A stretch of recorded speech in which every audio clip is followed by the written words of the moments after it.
Corey, good to see you again, my friend. How are you? I'm good, Jake. What's up with you, man? Do you ever get tired of making good movies, or are you just going to keep doing it? I'm gonna keep doing it. I'm And gonna I keep going. appreciate you for it. It makes my job so much easier when they don't suck.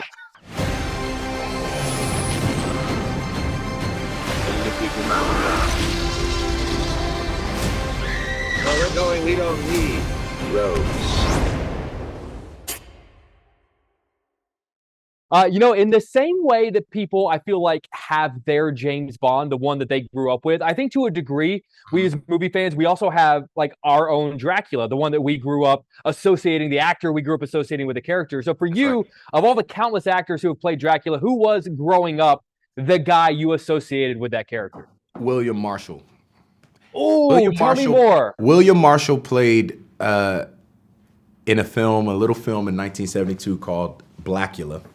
It's a huge black exploitation film, and I used to have the VHS, or my mother had the VHS, and I remember that was my intro to vampires and Dracula, and Pam Grier was in that as well. And so I just remember growing up watching that. And then ultimately read the novel, years later.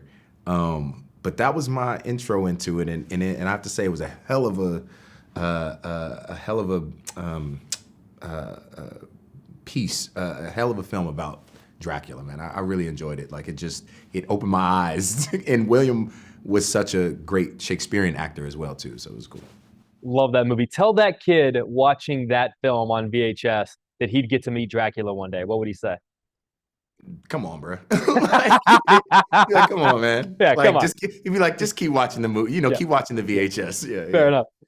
Speaking of actors who play Dracula, I want to talk about the amazing actor who plays him in this film. I've always heard stories about actors who play monsters, yeah. sort of keeping their distance from the rest of the cast. I'm sort of curious, what was your relationship with this actor when he was on set? Were you guys close? Did he keep his distance? And what is it like having a normal conversation with someone in that makeup?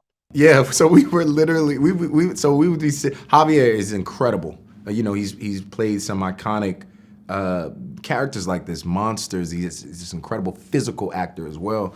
And it took a minute, but he was there. But he also, because he had the makeup and all the thing, he had his own sort of setup away from the actor sometimes. But it wasn't from because of him. But he just had to go and get into makeup and all that. And then sometimes we'd be eating lunch, and he just would say some of the most hilarious things.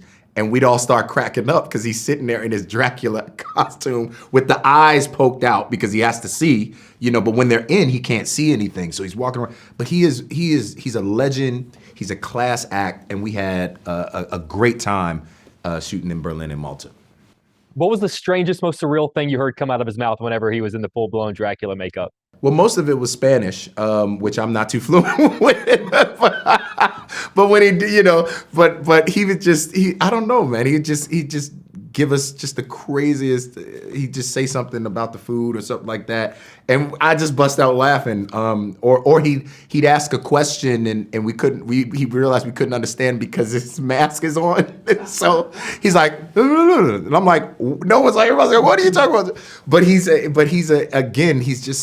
he's such a legend. He takes it so serious. He takes the work serious, but not himself. He's great. I love that. I'm going to cut you loose on this. I remember when I would take literature and English classes in high school, Yeah. sometimes my teachers would use movies to kind of help spark interest in a classic book that maybe we were assigned to read and didn't want to read. And I honestly really do think, as fun and awesome and scary as this movie is, that it could actually inspire younger kids to go pick up Dracula and read it. Was there a movie for you growing up that helped spark a desire in you to read a book, or maybe was the pathway for you to sort of crack open a novel that you otherwise never would have read?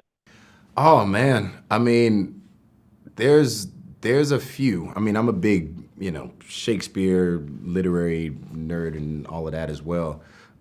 So there's a few. I can't think of any right now because then you take me back to like my English high school AP classes. But I will say that I do agree with you, and I hope that like a film like this could do that because I think this is one of the shortest chapters in Dracula, and it's also one of the most interesting chapters. And so I remember when I read it, I was just like, this is this should be a movie. Yeah, because it's like newspaper clippings, and you're sitting there going like, I'm sorry, what the hell happened? You guys are like glossing over something really big. All of the and it's again one of the shows. So to see them take this, it's like it is Alien on a boat. It's Jaws. It's all of those things. And Bram Stoker predates all of those films, and so is a bit of the origin of that. And so I think it's just cool to be a part of this this piece of iconic IP.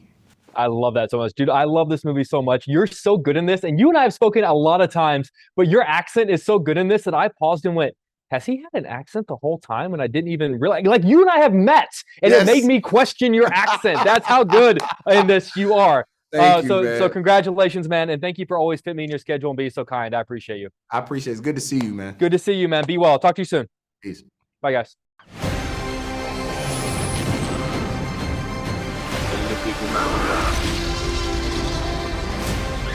Where we're going, we don't need roads.